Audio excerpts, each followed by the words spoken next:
कार्य कर रहे हो। हरि बोल। तो भागवत कथा तो जीवन को सुचारू रूप से सुंदर बनाती और भगवान से मिलाती है। नारद जी ने कथा सुनाई, भक्ति देवी के ज्ञान और वैराग्य के पुत्र बालक के रूप में नृत्य करने लगे, खेलने लगे। भक्ति देवी नृत्य करती है और भगवान श्री कृष्ण वहां पर विराजमान हो गए 7वें दिन पांडाल में। और भक्ति देवी ने प्रार्थना की। भक्ति देवी लेकिन अब की बार ये कहने लगी, प्रभु मेरे को मेरा सही ठिकाना बता दे, मैं बहुत कष्ट पाई, मैं इस पृथ्वी लोक में बहुत कष्ट पाई हूँ। कहाँ? वहाँ द्रविड़ देश में मैं उत्पन्न हुई, ठोकरें खाती खाती जब आई, थोड़ी पालना हुई और आके महाराष्ट्र में कहीं कहीं, देखिए पूरा आज भी वैसा है, महाराष्ट्र में कहीं कहीं मैं सम्मानित हुई तो अच्छा लगा मुझे। थोड़ी भक्ति वहाँ के लोग करते हैं आज भी।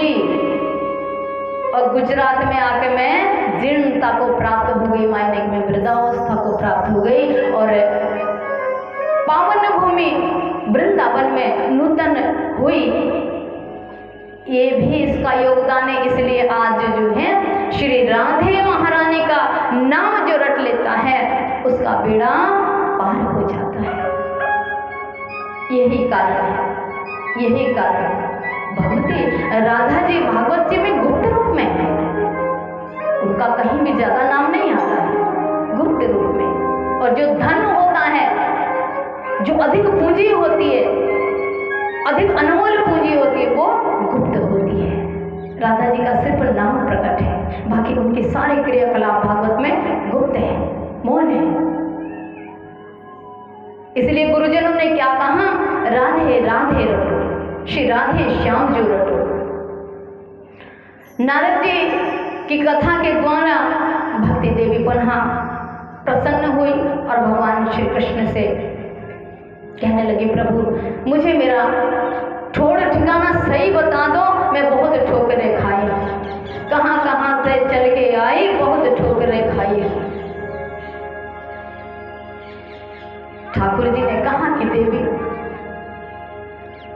तुम्हारी जगह सदैव मेरे चरणों में होगी, जो मेरे चरणों का आश्रय लेगा उनको सुगमता से, सहजता से ही तुम प्राप्त हो जाओगी। भगवान श्री कृष्ण के चरणों का आश्रय लेकर भक्ति देवी ज्ञान और वैराग्य सहित ठाकुर जी के चरणों में अंतर ध्यान हो गई और भगवान केशव भक्ति ज्ञान और वैराग्य को संग में समेट कर वहां से अंतर ध्यान हुए। इस भांति से भक्ति देवी को अपना सही स्वरूप सुख और शांति प्राप्त होने के बाद नारद जी भी वहां से चले गए। और आगे भागवत कथा में एक प्रश्न उठता है, यहाँ तो ये बात हुई कि ठाकुर जी के चरणों की जो वंदना करता है उनको भक्ति ज्ञान और वैराग्य तीनों के तीनों प्राप्त हो जाते हैं। ये समझ में आ गई बात कि भक्ति कहाँ है, ज्ञान और वैराग्य कहाँ से प्राप्त होगा, भगवान के श्री चरण कमलों में, ठाकुर जी के श्री चरण कमलों से। तो इस कथा को सुनने से जिन जड़ लोगों की, जिन्होंने ऐसे कोई पाप किए हैं, जो प्रेत योनि को प्राप्त हो गया है, क्या उनकी भी कोई गति होती है? क्या उनको भी मोक्ष मिलता है?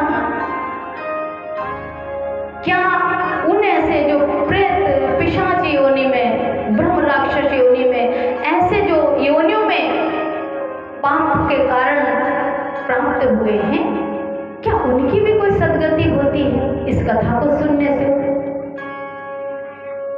तो महाराज व्यास जी कहते हैं कि उनकी गति कथा सुनने के बाद क्या होती है उसको आप सभी सुने।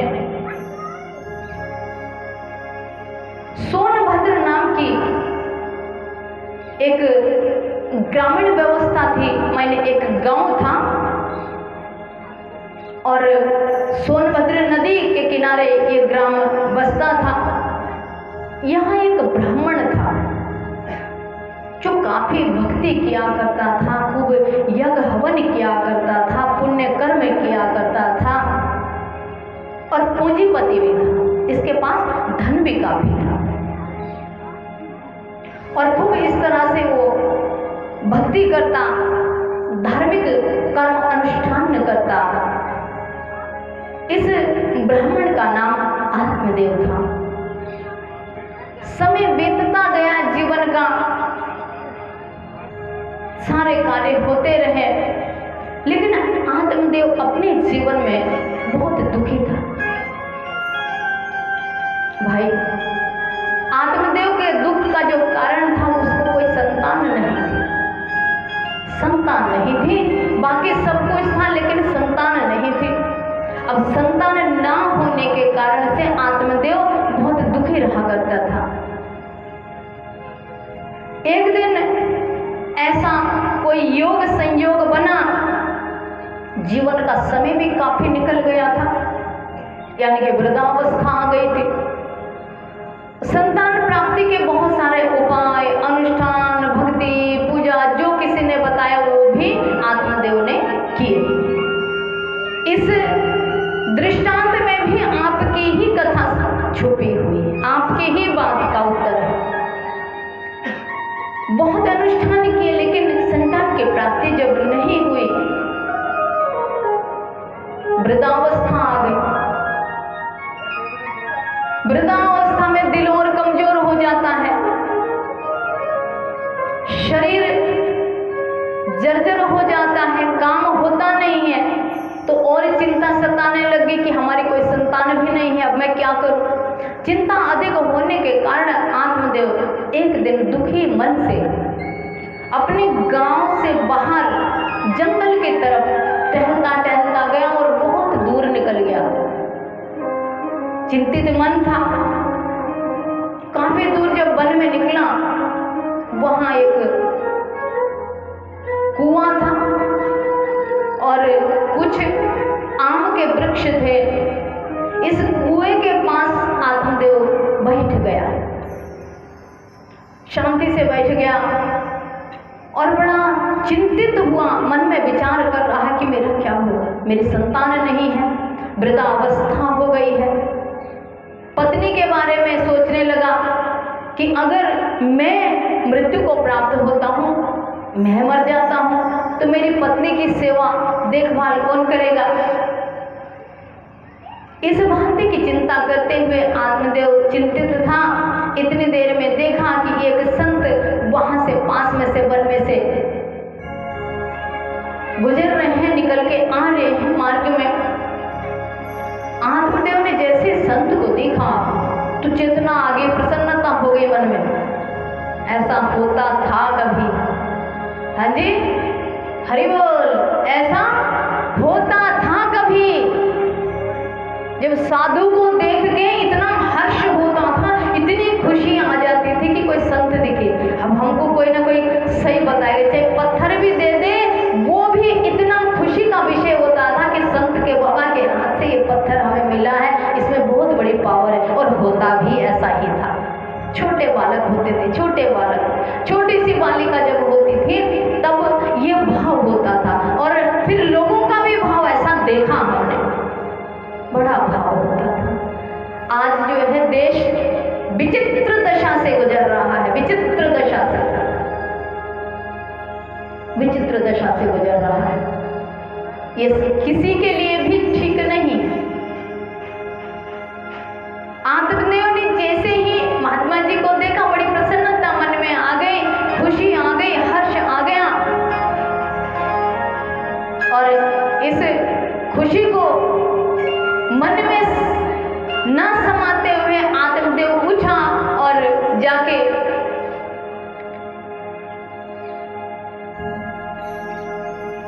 आत्मदेव को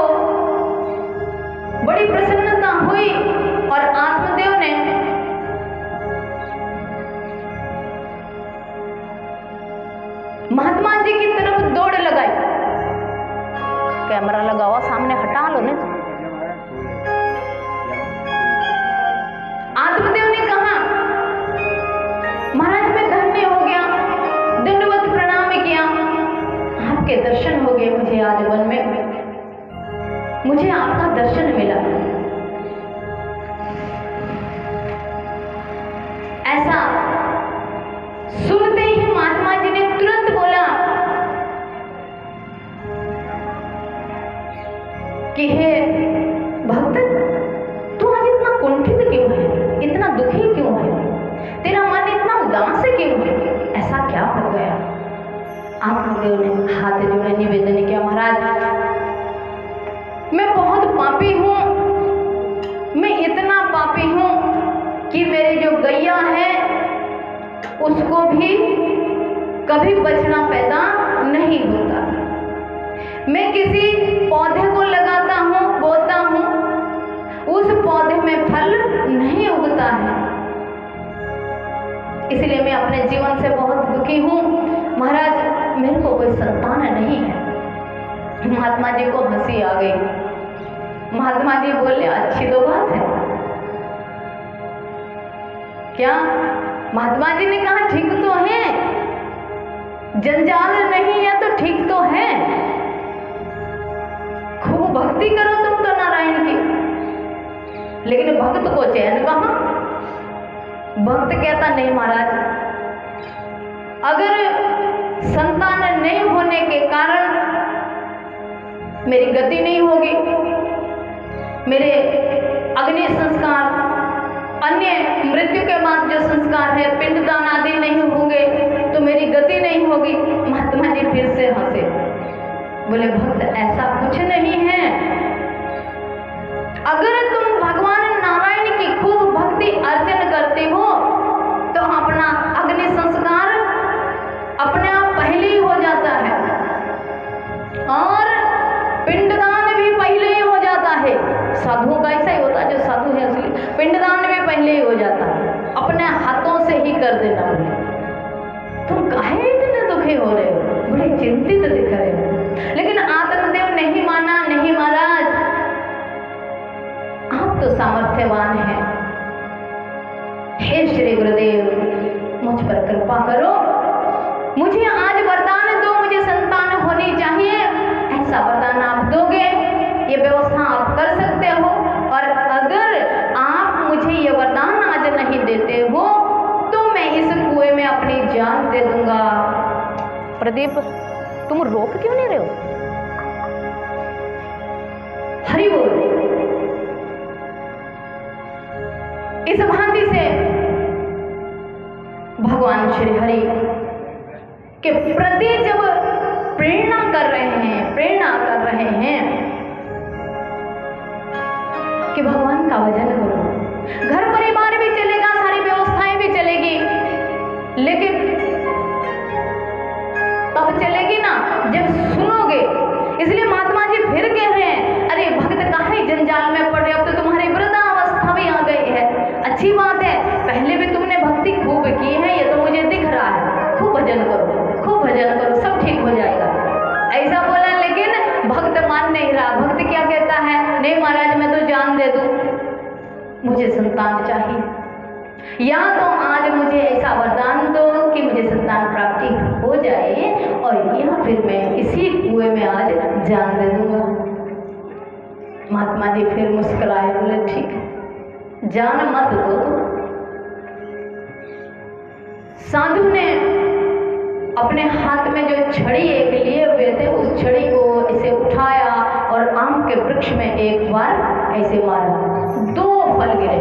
कितना? 2 फल आम के पृथ्वी पर आ गए।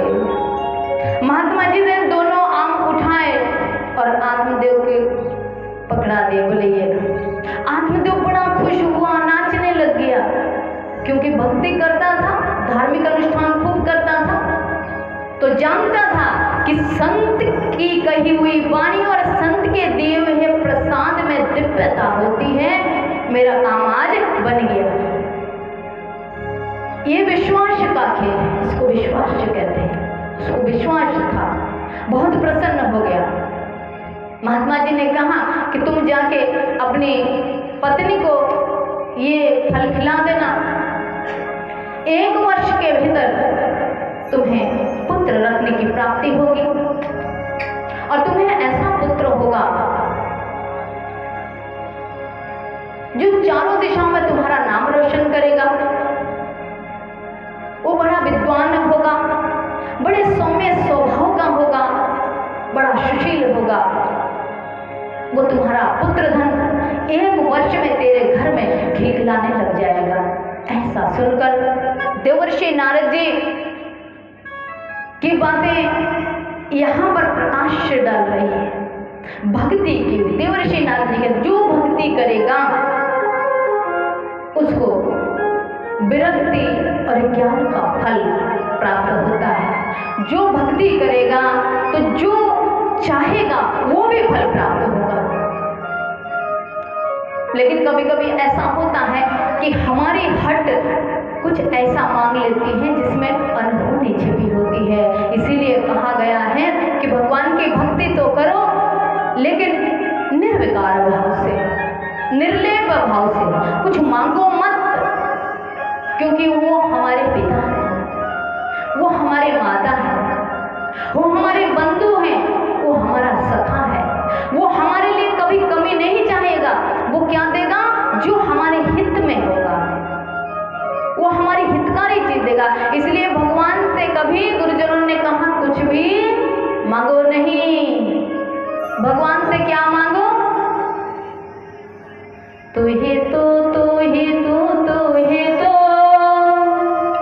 शिवा तू ही तो है तो।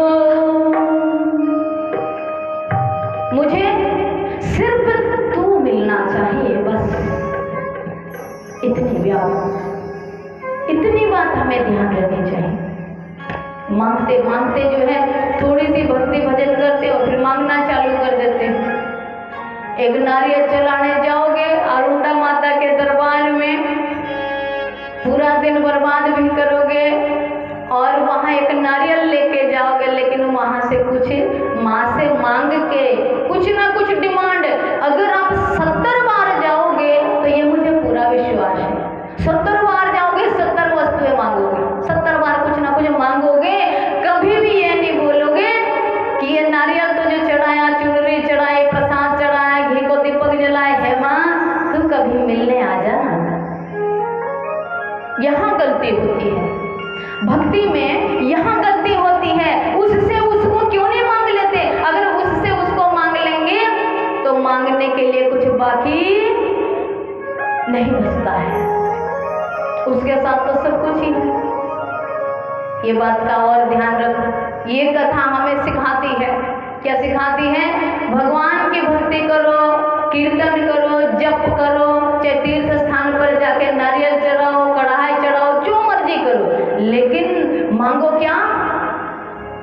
उससे उसको मांगो कि तुम कभी आकर एकांत में मुझे दर्शन दो।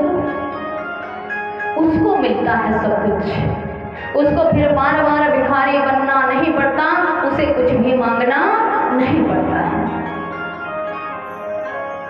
आत्मदेव आज बहुत प्रसन्न हो गया, मन चाहा फल मिल गया, क्योंकि भक्ति भजन पहले से करता था, संत के प्रसाद पर विश्वास था और प्रसन्न मन से 2 आम के फल लेके आत्मदेव अपने घर को आया। आज आत्मदेव की जो चाल थी वो भी बड़ी तीव्र गति थी, नूतनता आ गई, जवानी जैसे आ गई, उमंग आ गई, हौसला आ गया और आत्मदेव अपने घर में पहुंचा। आत्मदेव की पत्नी का नाम दुंदुभी है और अपने पत्नी से बड़े प्रेम से कहा कि हे देवी, ये प्रसाद है, इसको ग्रहण कर लेना, तुम सेवन कर लेना। दुंदुभी ने कहा कि ये आज कोई नया तो है नहीं, आम तो मैं और दिन भी खाती हूँ, आज विशेष ही बल दे के क्यों बोल रहे हो?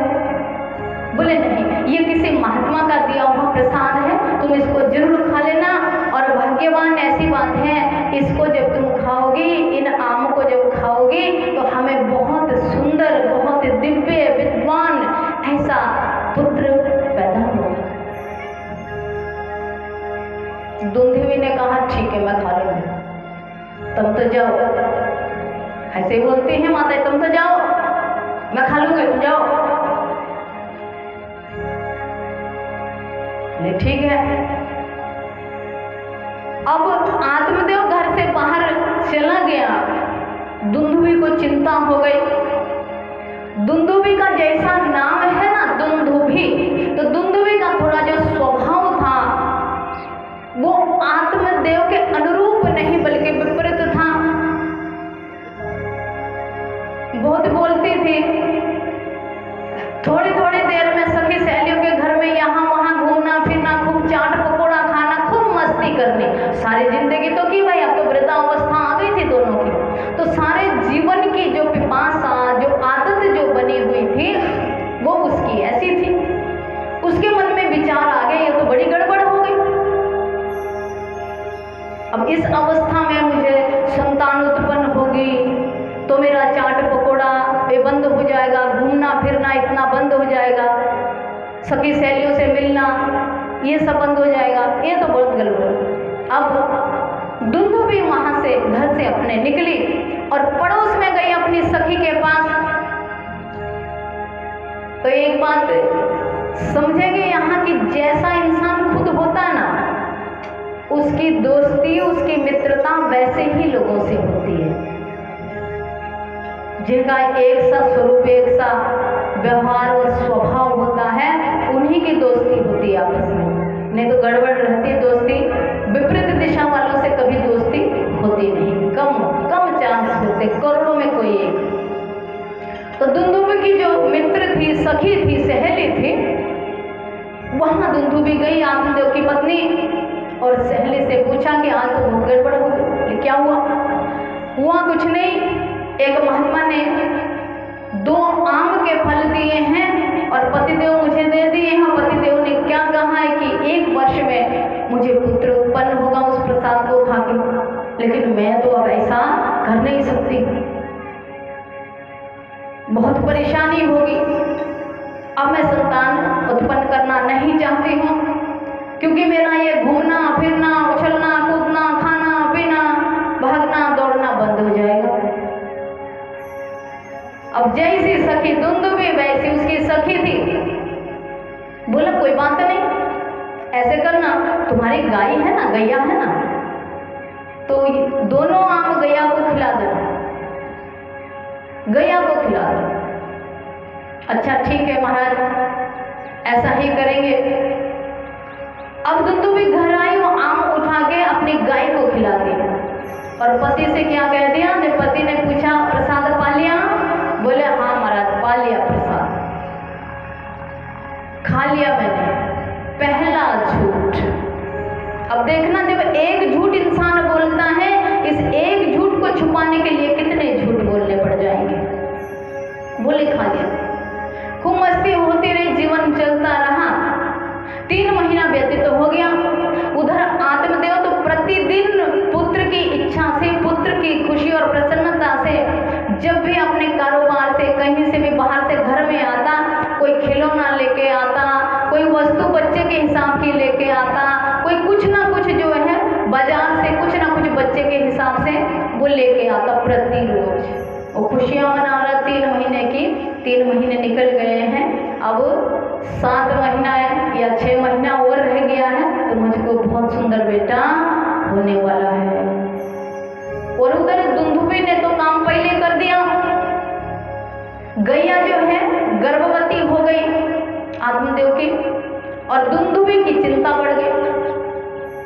पति को देख दी, पति जो है सुबह से शाम 10 बार जो है पुत्र की खुशी में, प्रसन्नता में 10 बार बात को छेड़ते कि अब मेरे को बेटा आएगा। दुंदुभी को चिंता हो गई कि बेटा आएगा कहां से। विचार किया, रात भर एक दिन करवटें बदलती रही, निद्रा नहीं आई। प्रातः काल उठी और अपनी बहन के पास के गांव में बहन रहती थी, बहन के पास गई। माताओं बहनों की सबसे निकट की प्रेयसी जो सखी प्रेमी जो होता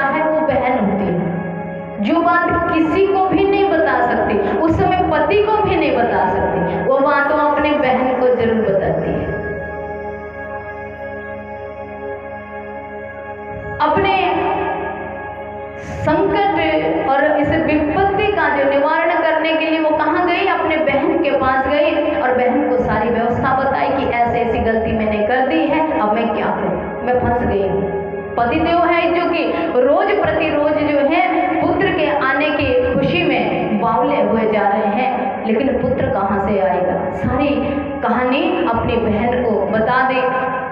बहन स्नेह का स्वरूप होती है, चाहे भाई की बहन हो चाहे बहन की बहन, स्नेह का बंधन होता है बहन से। संकट की घड़ी में अवश्य में हेल्प करती है जो उससे बन पड़ता है। बहन ने कहा कोई बात नहीं, तो दुखी मत हो, चिंता मत कर, मुझे 3 महीने का गर्भ है, पहले 5-6 बच्चे मेरे पास हैं, मैं तेरा ये संकट निवारण करूंगी। जब ये बच्चा मुझे होगा तो मैं किसी ना किसी तरह से ये तेरी गोद में दे दूंगी और तुम्हारे पति से ये पर्दा हमें कैसे ना कैसे रखना होगा। इस तरह की गुपचुप ये बातें होती रही, संसार में होती रहती हैं और ऐसे ही यहाँ भी हुआ। और आत्मदेव बहुत अधिक प्रसन्न है। एक दिन दुंदुभी की बहन को वो पुत्र हुआ। मकान के पिछले रास्ते से उस बालक को लेकर बहन आई और अपनी बहन की गोद में रख दिया और खुद पीछे के रास्ते से ही चोरी से चली गई। बाद में बच्चे का रुंदन हुआ, ये हुआ वो हुआ, आत्मदेव को पता चला। देश में एक व्यवस्था रहती थी, एक पर्दा रहता था। पति पत्नी का जो रिश्ता है वो बड़ा पवित्र, पावन और जीवन का ऐसा अटूट बंधन है जिसको समझना शिव और शक्ति के अलावा बहुत कम है। ये ऐसा बंधन है और हमारे देश में तो ये प्रथाएं रही है काफी समय तक, लेकिन अब तो बहुत हलचल हो गई है। जहाँ प्रसूता स्त्री होती है वहाँ कोई भी पुरुष प्रवेश नहीं करता है महीने भर तक, तो कम से कम ऐसी व्यवस्थाएं रहती हैं। अभी ठाकुर जी का जन्म का उत्सव कल होगा तो उसमें भी ये व्यवस्थाएं आप सुनोगे। हमारे ग्रंथ जो कह रहे हैं हमें उसका भी तो पालन करना चाहिए।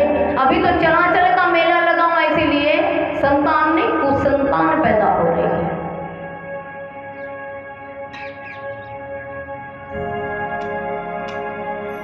दुंदुभी के गोद में बालक आ गया। उधर गौ को भी बछड़ा हो चुका है, लेकिन गौ को जो बछड़ा हुआ है उसका मानव आकार शरीर था, मुख से लेकर चरणों तक, लेकिन उसके जो कान थे वो गौ के कान थे।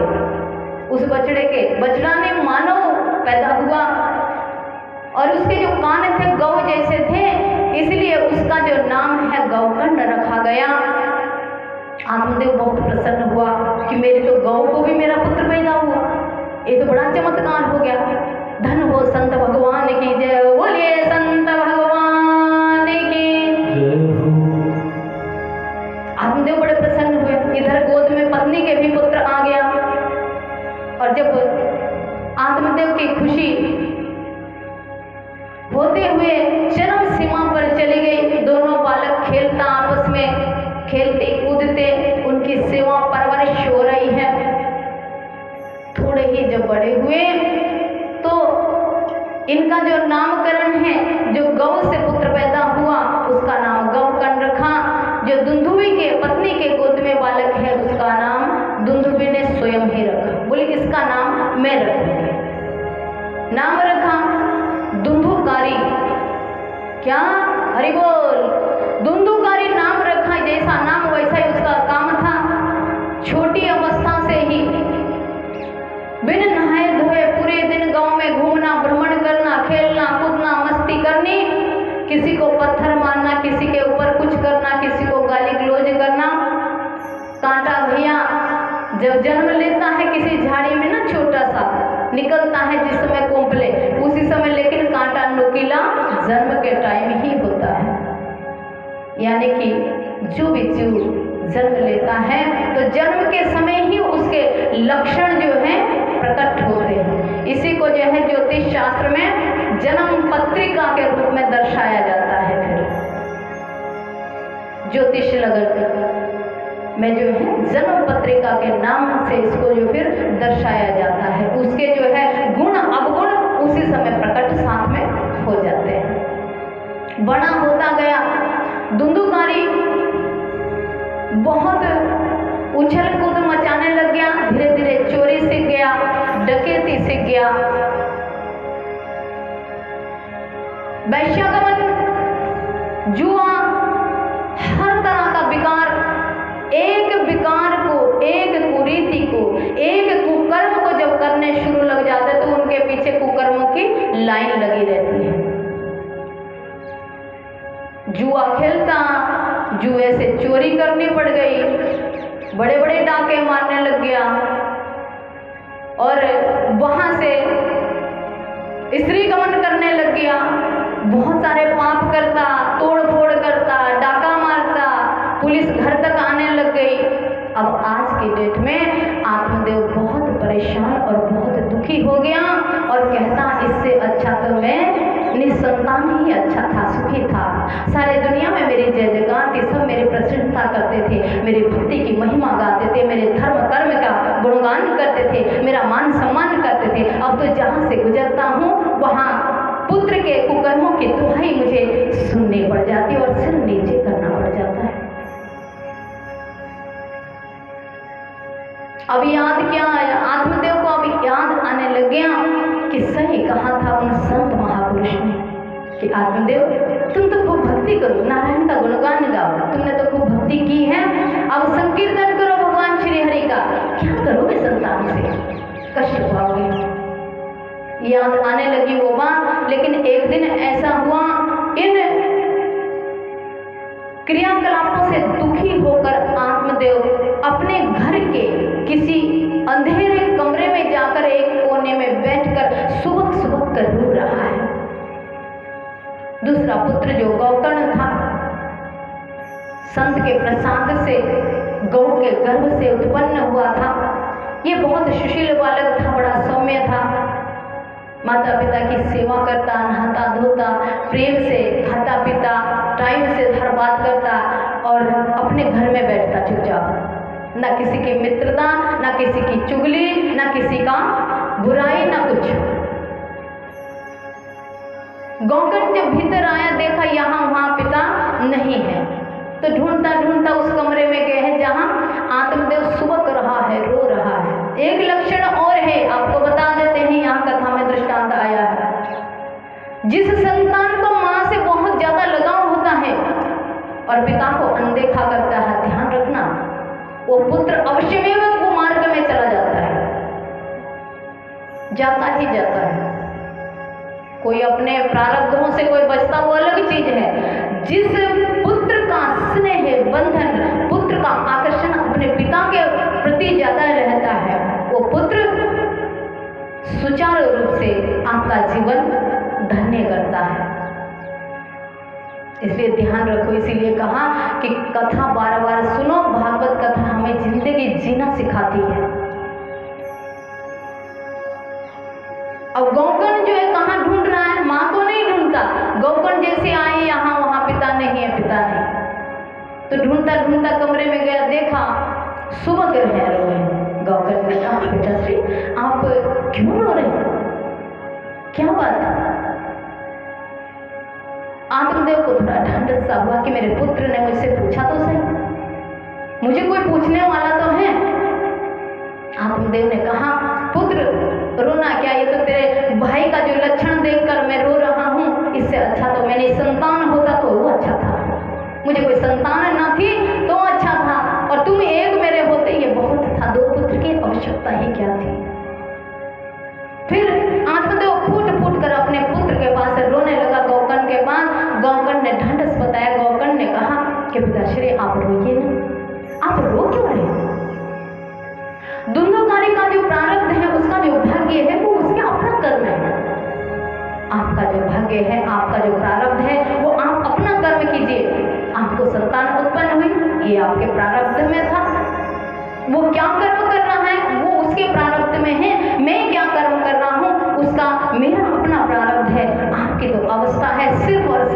श्री हरि नारायण की शरण लेना, आप तो भगवान का आसरा ले लीजिए। आप ये पुत्र पत्नी, ये घर बार, ये सब के बारे में आप कुछ मत सोचो, क्योंकि अब समय नहीं है, अब समय नहीं है। इसलिए आप क्या करो, आप इन सब बातों को त्याग कर श्री भगवान का आश्रय ले लो, भगवान का गुणगान करो, भगवान का भजन करो। आप तो नारायण की शरण ले लोगे तो आप सुखी हो जाओगे, आपके सारे दुखों का अंत हो जाएगा। ऐसा पुत्र, ऐसी संतान हो, ऐसी संतान जो माता पिता को उपदेश करे, और ऐसी संतान जो है बिना तपस्या के, बिना भक्ति के, बिना गुरुजनों के कृपा के बिना नहीं मिलती है। गोकर्ण वही था, संत की कृपा, संत के अनुग्रह से जो प्राप्त हुआ। गोकर्ण ने इतना हौसला बढ़ा दिया कि आत्मदेव का हौसला बढ़ गया और मन भी बन गया। जब मन बन गया तो आत्मदेव ने विचार किया और अपना पूजा पाठ का सामान लिया, अपना झोला अंगोछा लिया और वन की तरफ गमन कर गया। ऐसी स्थिति आती है, इसलिए भगवान की शरण पहले ही लो, पहले लो, उससे पहले कि आपको ऐसा कुछ करना पड़ जाए। बहुत घटनाएं आज हो रही है वृद्ध लोगों के साथ, संतान को लेकर, किसी भी बात को लेकर एक व्यवस्था। यही सब चीजें देख देख के मैंने बुजुर्ग माता पिता का दुख देखना, जब हमें कथा करने जाना, बहुत लोगों से मुलाकात होती है, तो बचपन से आदत सी हो गई। ये लगता था कि इनका कष्ट कैसे मैं दूर करूं, ये रो रहे हैं, संतान से कोई दुखी है, कोई किसी बात से दुखी है, तो कैसे भी ये प्रयत्न करती थी। लेकिन अभी कुछ माँ भगवती जगदम्बा और मेरे प्रभु देवादिदेव महादेव की कृपा, अनुग्रह और मेरे गुरुदेव की प्रेरणा से एक विचार सा बनाया और वृद्ध आश्रम की व्यवस्था बनाई। वहाँ हिमाचल में भी वहाँ वृद्धाश्रम का निर्माण का कार्य और व्यवस्थाओं में हम लगे हुए हैं।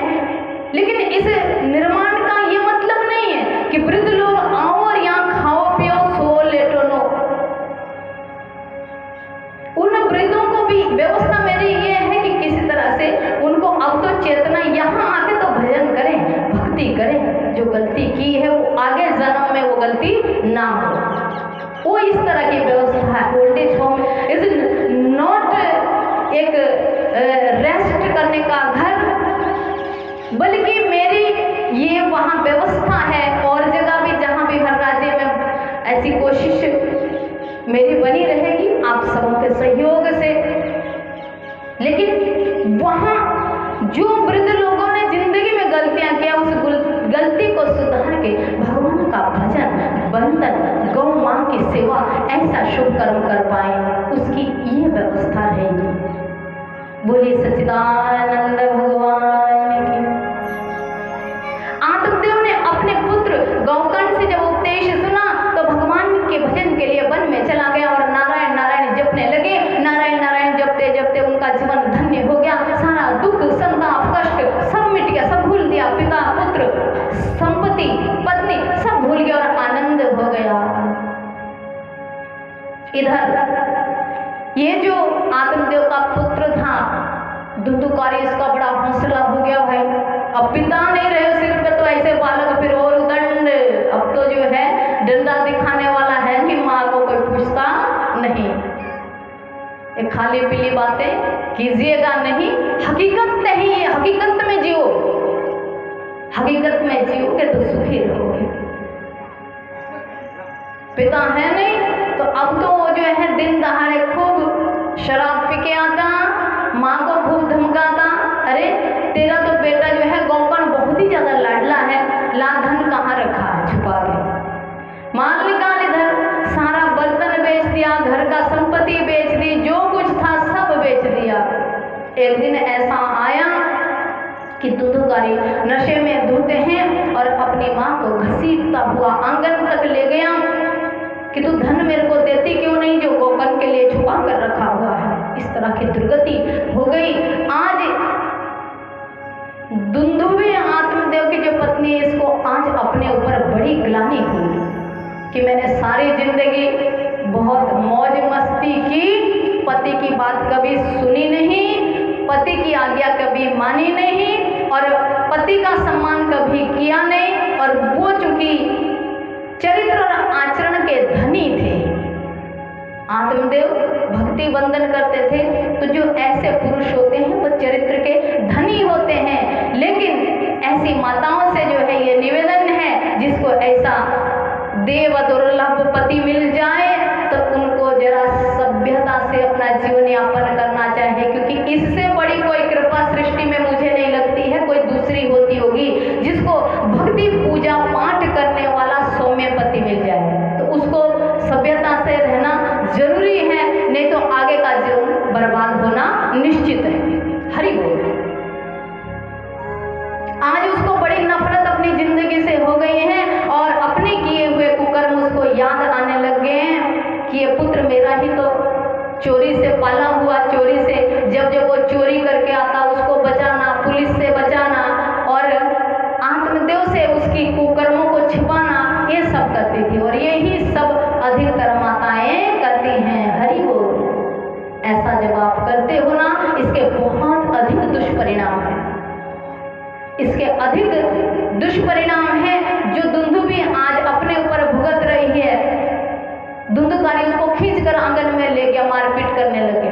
बोले दे वो संपत्ति दे जो गोकर्ण के लिए छुपा कर रखी, दे धन पैसा कहाँ रखा, छुपाया है, कहाँ छुपाया, दे जल्दी। धुंधुभी कहती मेरे पास कोई धन है ही नहीं, अब मेरे पास तो कुछ भी नहीं बचा, तूने तो दुष्ट ने सारा बेच दिया है, मेरे पास तो कुछ भी तो अब है नहीं, घर में बर्तन खाने के लिए पात्र भी नहीं छोड़े तूने। मारपीट करता है और धुंधुभी को आज अपने जिंदगी से बड़ी ग्लानि हुई और जाके दौड़कर जो है बेग से दौड़ के गई और गांव में पास में कुआं था और उस कुएं में छलांग लगा दी। जीवन पूरा हुआ, लाश को बाहर निकाला। गोकर्ण जो सौम्य सभ्य बच्चा था, उसने माँ के अंतिम क्रियाएं, प्रेत कर्म आदि सब कर्म किए और उसके बाद विचार किया कि अब मैं भी क्या करूँगा। जिस भूमि में न माँ है न बाप है, अब ये संपत्ति मेरी चली गई है तो यहाँ मेरा कुछ भी तो नहीं है। ऐसा गोकर्ण ने विचार किया, मौन हुआ। आज घर में अकेला था, खूब मौन रहा, आंसू न बाहर आते न भीतर हो जाते। गोकर्ण ने विचार किया, अब मेरी पूजी, मेरे माता पिता तो यहाँ है ही नहीं, अब मेरा यहाँ क्या काम है। ये विरक्ति होती है और गोकर्ण ने एक माला जिससे जप किया करता था, उस माला को अपने कंठ में डाला और गोकर्ण चुपचाप अपना घर त्याग कर किसी को कुछ नहीं बताया, न किसी रिश्तेदार को न किसी पड़ोसी को कुछ नहीं कहा और चुपचाप निकल गया। रास्ते में कुछ दूर जब गया, वहाँ एक संत थे, उनकी कुटिया थी। गोकर्ण को बहुत प्यास लगी थी, गोकर्ण वहाँ बैठ गया। संत जी ने देखा कि नीचे ऊपर का एक वस्त्र पहना हुआ है, क्योंकि गोकर्ण को कोई अब सुध बुध नहीं है, उसको कुछ भी याद नहीं है। महात्मा जी ने अपना भगवा वस्त्र, उपवस्त्र जिसको कहते हैं, वो वस्त्र जो है गोकर्ण को दे दिया। गोकर्ण ने वो वस्त्र ओढ़ लिया और पानी पीकर वहां से आगे निकल गया। गोकर्ण ने सर्व तीर्थाटन किया, तीर्थ में खूब स्नान, भजन, बंदन, यज्ञ आदि किया और संत का जीवन अपनाकर खूब भगवान की भक्ति की। 12 वर्ष व्यतीत हुए।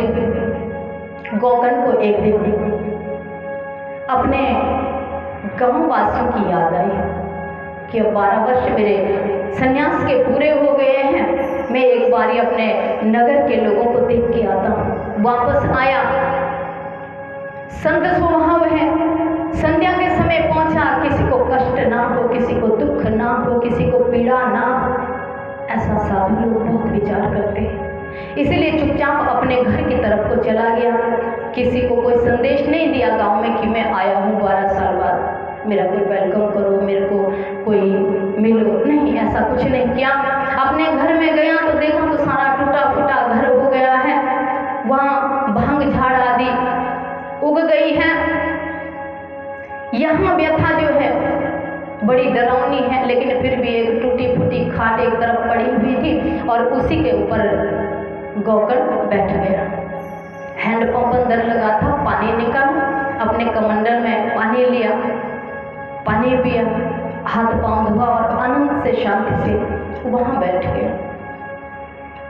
इधर से जब गौकर्ण भी घर छोड़ के चला गया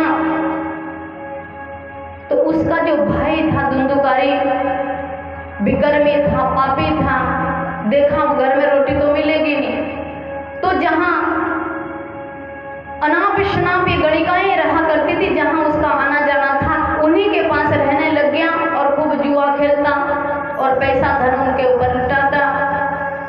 एक दिन उन गणिकाओं ने भी उसको मना कर दिया कि तुम यहाँ मत आया करो, तुम्हारे पीछे पुलिस आती है, एक दिन हमको भी पुलिस ले जाएगी, इसलिए यहाँ मत आया करो। इस धुंधुकारी को बड़ा आश्चर्य हुआ कि ये कैसा चलन है, मैं सारे जीवन अपने परिवार को छोड़कर तुम्हारी पूर्ति करता रहा, तुमको धन देता रहा, तो मैं आज कहाँ जाऊँगा, मैं तो यहीं रहूँगा। जब ऐसा हट धुंधुकारी ने किया तो उन गणिकाओं ने उसको खूब जलते हुए लकड़ी से पीटा, मारा और बांध कर उसको इतना पीटा कि उसके शरीर से प्राण निकल गए और ऐसे प्राण निकले कि उसको प्रेत योनि में जाना पड़ गया, प्रेत बन गया। उन्होंने अपना काम कर दिया, उसको कोई पूछने वाला था नहीं पीछे। तो आज गौकर्ण 12 वर्ष बाद जब अपने घर में आया तो सोचा चलो पानी पीकर लेट जाते हैं, फिर सुबह जब होगी तब सबसे मिलेंगे गांव में। गौकर्ण विश्राम करने लगा। 10-11 का जब समय हुआ रात्रि का, तो गौकर्ण ने देखा कि आसपास में कमरे में बहुत जोर जोर की आवाजें आने लगी। कभी ये भैंसे के रूप में दिखता है, कभी बैल के रूप में दिखता है, कभी कुत्ते के रूप में दिखता है, कभी फुंकार मारता है। गौकर्ण चूंकि तपस्वी था, गौकर्ण ने अपने चारपाई के पास कमंडल रखा हुआ था और उस कमंडल में जल था। कमंडल का जो जल है वो मंत्रों से अभिमंत्रित करके गौकर्ण ने कमरे में छींटा मारा और कहा कि तुम कौन हो, मुझे बताओ, तुम्हारा क्या नाम है, तुम क्या चाहते हो। जब ऐसा गौकर्ण ने कहा तो उसने आवाज की, उस मंत्र के जल के माध्यम से उसको चेतना आई और उस प्रेत ने कहा कि भाई गौकर्ण, मैं तेरा भाई धुंधुकारी हूँ, मैं बड़े कष्ट में हूँ, बड़े दुखों में हूँ, मैं कुछ खा नहीं सकता, पी नहीं सकता, रहने के लिए मेरा कोई ठिकाना नहीं, मैं उल्टा लटका हुआ यहाँ वहाँ थिरकता रहता हूँ, मैं बड़े कष्ट पा रहा हूँ, मैं प्रेत योनि में हूँ। गौकर्ण ने सांत्वना दी और प्रातःकाल जब उठा तो गांव में सबसे मिला जुला, सबसे प्रेम से मिला और उसके बाद अपने भाई उस जो प्रेत योनि में धुंधुकारी था, उस प्रेत योनि से उसको छुड़ाने के लिए सूर्य देव की आराधना करने वाले गौकर्ण ने अपने इष्ट देव से उसका ज्ञान प्राप्त किया कि प्रेत योनि से मैं अपने भाई को मुक्त कैसे कर सकता हूँ। सूर्य नारायण ने गौकर्ण से कहा कि हे गौकर्ण, प्रेत योनि से मुक्त होने का एक ही उपाय है, तुम अपने भाई को, उस प्रेत को श्रीमद् भागवत कथा सप्ताह यज्ञ का पारायण और कथा सुनाओ। तो जिस दिन 7वें दिन की कथा पूर्ण होगी तुम्हारा भाई प्रेत योनि से मुक्त हो जाएगा। गौकर्ण ने वही व्यवस्था की, गांव वालों को सभी को हाथ जोड़कर निवेदन किया, सबको समझाया, ठीक ऐसे ही पांडाल आदि की व्यवस्था की। सब गांव वाले गौकर्ण के साथ हो गए और 7 पोर का एक बांस अभिमंत्रित करके बांधा गया और उसी पे जो है उस प्रेत को बिठाया गया। मंत्रों से उसका बंधन हुआ और एक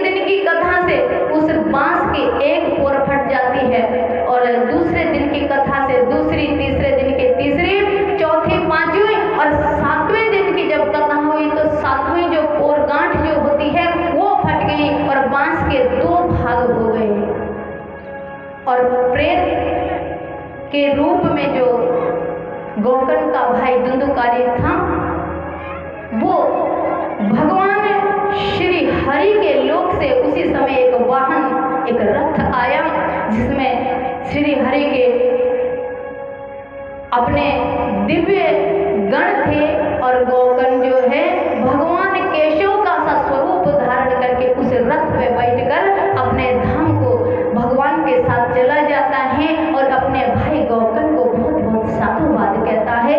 गांव के लोग बहुत आश्चर्यचकित हुए और बड़े प्रसन्न हुए कि हमारे गांव से ऐसा साधु बना है जो प्रेत के योनि से भी जीव को मुक्त करा सकता है। तो बहुत सभी प्रसन्न हुए। गौकर्ण अपने साधुता में रहते हुए फिर से अपने तीर्थाटन करने लग गया। सब गांव वालों ने कहा कि अगला जब 1 वर्ष होगा तो तब तक हम अपनी फसल आदि से पैसा उगाई आदि करके व्यवस्था बनाएंगे। 1 वर्ष बाद आप हमारे लिए भी भागवत कथा करना। और गौकर्ण की ये प्रक्रिया बन गई कि उस गांव में हर वर्ष गौकर्ण भागवत कथा करने के लिए अपने गांव में आता और गांव वालों का इसी भांति से उद्धार करता। बोले सच्चिदानंद भगवान की आनंद कंद कृष्ण मुरारी की। तो ऐसी बात है कि सब कुछ मिलता है लेकिन भगवान का पावन सानिध्य प्राप्त होना ये बहुत दुर्लभ बात है। इसको प्राप्त करना ही चाहिए। बोलिए सच्चिदानंद भगवान की।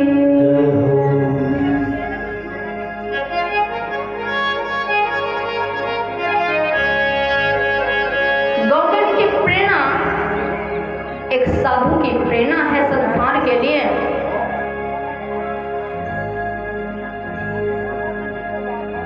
ध्यान से बात को सुनेंगे। एक प्रेरणा इस भांति से है। थोड़ा समय भी दिखा देना मेरे को, टाइम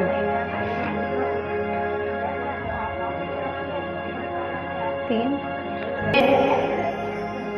अभी जितनी आपने कथा सुनी, जितनी बात आज 2 दिन में जो कुछ सुना, वहां एक बात ध्यान में रखो, बड़े गौर से सुनना। संतों ने कहा